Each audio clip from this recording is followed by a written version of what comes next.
charting so well in Australia. I believe you got the highest ever charting position that Nightwish has ever scored in Australia.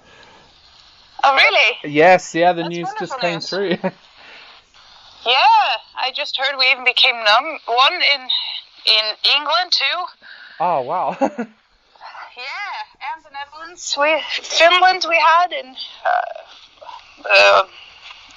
Germany even. Yeah. So it's, it's going well. Wonderful news. Definitely. Well, I guess that would be a great question to start off with. How do you feel when an album is coming out? Do you get really nervous when the album is coming out, or do you get really excited that it's about to come out and the public's going to get to hear it?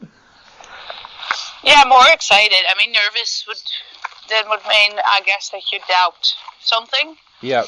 But by the time that you call it ready, of course there will always be small things, but you do leave it with a feeling of now it's ready for the world. Then you get excited to finally be able to share. Yeah. Because, it was time. And this is such an epic album as well, being a double album. Tell us a little bit about the thought process that went into that and deciding to make this a double album. Well, it wasn't planned to make a double album. It just physically doesn't fit on one CD. Yeah. Yeah, it's funny. We can fly to the moon and we can do open heart surgery, but we can't put more music than 85 minutes on one disc. So, since that part of the technology hasn't really caught up yet, it became a double album. And we have Thomas as our songwriter, who really provides us with demos that are pretty far done. As in, this is the outline of the song.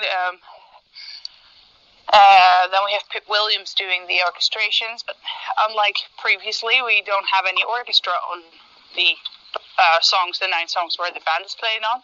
That's all saved for the orchestral suite. And then we have, of course, the input of us as band when we start to play songs that first were only in Thomas's head and then digitalized in a demo version. It comes alive when we start to play it. And that's a process that really works for Endless Forms as well, where we took a long time to rehearse the songs that we got. And this time we really worked more on backing vocals as well. Yeah. Harmonic voices. So we had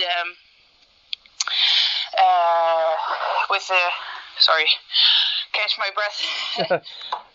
We did the Decades tour, where we went through all the old songs, and instead of kind of copying my voice 100 times on the disc, we decided to do a lot of live stuff, because the voices of Troy and Marco and me work so well together, and from that came a whole new sound, basically, that really fits to us now, and really inspired Thomas to write more in that direction. And so you hear on basically every chorus on the album, it's us three doing vocals, and it gives a unique sound and a unique for every song too, different kinds of vocal harmonies, different styles that really fits to the songs. And this time also Kaitsu, our drummer, was with us from the get-go. Yep. He stepped in with Endless Forms really last moment and played the album for Jukka, basically, for our previous drummer, not knowing when he would be coming back. But now that he's a permanent member, he was there from the get-go, and you can hear that too, that he had more time to rehearse and really put his own signature on the songs. Plus, he was extra challenged with all the percussion stuff that came in. Yeah.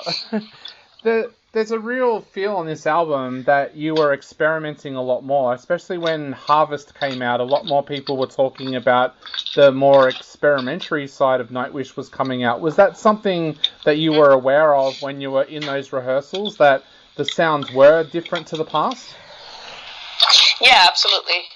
I wouldn't call it experimental, really, because we really had a focus on what we wanted. But we did, I think, musically explored more than we did. Like we can use. We're better aware of our the diversity in our qualities. Having someone like Troy, for instance, who plays so many different kinds of instruments, who comes from a different musical background than the majority of us. Well, everybody has their own background, and I think that you can hear that in this album, because there was more space for it to flourish and to leave its mark on the music in a positive way. Yeah. When you first get those demos from Thomas, what is that like when you sit down to listen to it? Because it must feel like it's Christmas morning and you're opening up these magnificent presents. Yeah, it really is. It really is. And at the same time comes my impatience. And I remember the first time, because I've always been writing myself, so I've never actually got a demo like this to start working with. I always was there from the first note off, so it's a new thing. And the first time, I remember I was so impatient I barely enjoyed that first time, because I already wanted to start singing. I already wanted to know the music, and now I realize I don't have to already know it. I can really now embrace this moment where I can listen to this for the very, very first time. I'm the only person in the world who has this now, the only singer, better said, who can start working from a clean slate with this kind of music. That's a present for sure. Yep. Yeah. I know I spoke to Marco about some other music just a while ago, and he said that the year off from Nightwish was one of the best times for him because he was able to refresh. Was that something that you felt as well when you took that year off, that you came back to everything all refreshed? No, not at all. Not at all.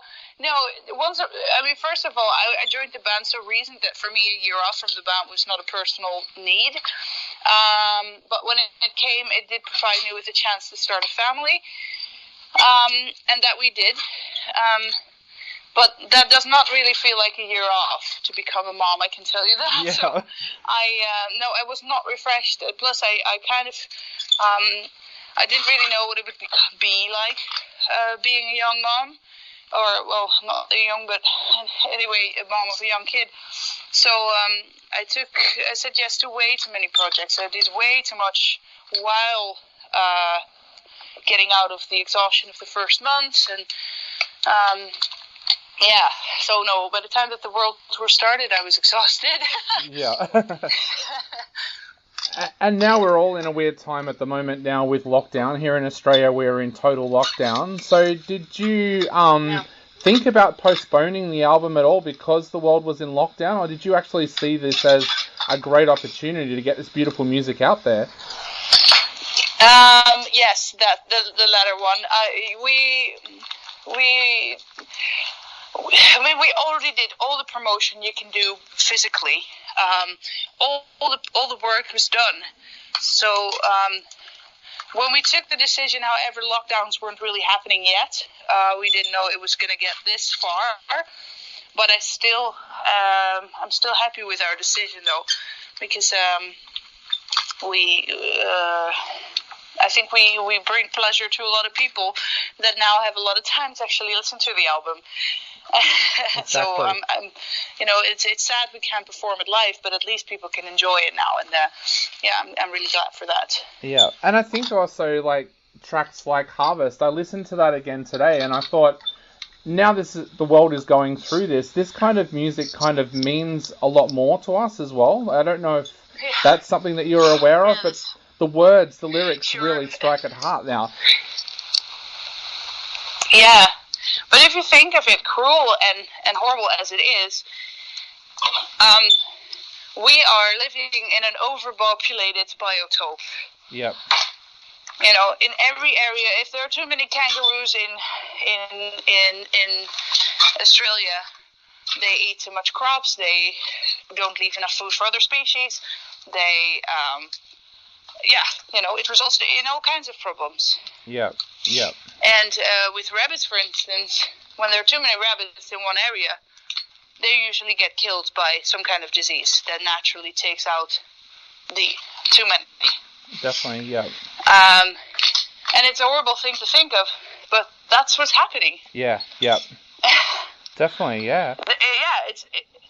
And so we might have forgotten that we're so much part of the natural world that this can take us too.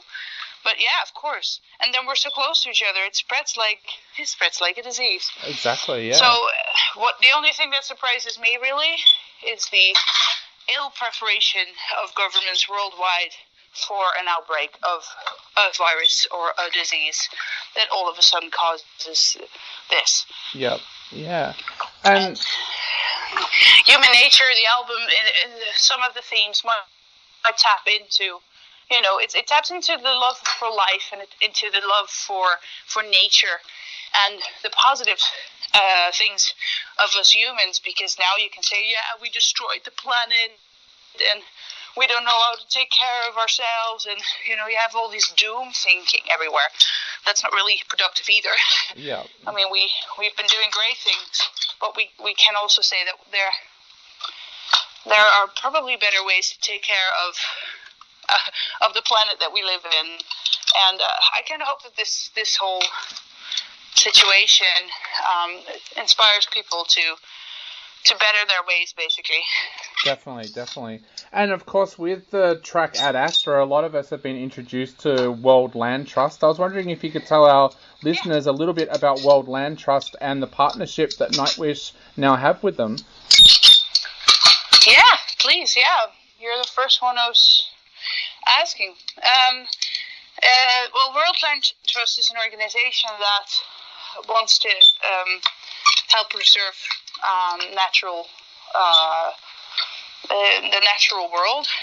For instance, they have all kinds of different projects worldwide, and what they do, it's not like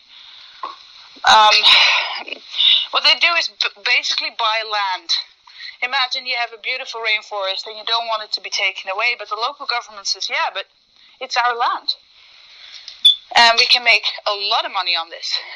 And so says the local guy in the village there, yeah, nice that you rich Europeans say that we can't take it down. Well, if you look at Europe and the way our forests used to be, we did exactly the same. So who are you to tell? And then it's our livelihood, it's our environment. And World Land Trust tries to take everybody's well-being into consideration. So it's a cooperation with the local governments and the people living there in order to create an environment that works for everybody. And I think that is a great way to, help the natural pearls of the world that are left to not be taken down. Definitely. And so that is what they do. And because of our engagement with the natural world and something that we really all share in the band. When this organization was brought to our attention, we decided that we wanted to do something a bit more serious with this. So I'm very, very glad that we can do that and feel, money is money, but if it's used in a proper way for something like this, it feels like hopefully we can actually make a difference. Definitely, and they are such an amazing organisation as well, so I hope our listeners can get behind them as well. I know we are running out of time very, very quickly, so I'd love to ask before I go, is there anything you would like to say to your Australian fans out there before they go out and grab their album? And also, is there any chance when the world goes back to normal that you may be able to tour Australia at some stage? Yeah, I would say so, absolutely. I mean, we've been there often enough, and I can't imagine why not again. But what I would like to say is that please take your time now that you actually have so much. Take your time for the things that you usually don't have time for. And this album is definitely one worth sitting with. Grab a pair of really good ear headphones or a good hi-fi set, and yeah, close your eyes and disappear for a while. It's a wonderful thing that music can do in general, I would say. And I said it earlier today too, stop waiting for things to go back to normal and enjoy this weird time that we're in as much as you can. It's unique, and there's still a lot that you can do. Like I said before, also do the things you usually don't have time for, and enjoy it, because it's before you know it, you don't have time for it again. Exactly. And I think all our batteries are resetting at the moment as well, which is great. So again, thank you so much for chatting to us tonight. It's been an absolute pleasure, and congratulations on such a fantastic album. Thank you so much. Thanks for your time as well. Enjoy your evening, and definitely. All right, you too. Stay safe. Keep yourself healthy. Yeah. Thank you very much. Thank you. Take Bye. care. Bye-bye.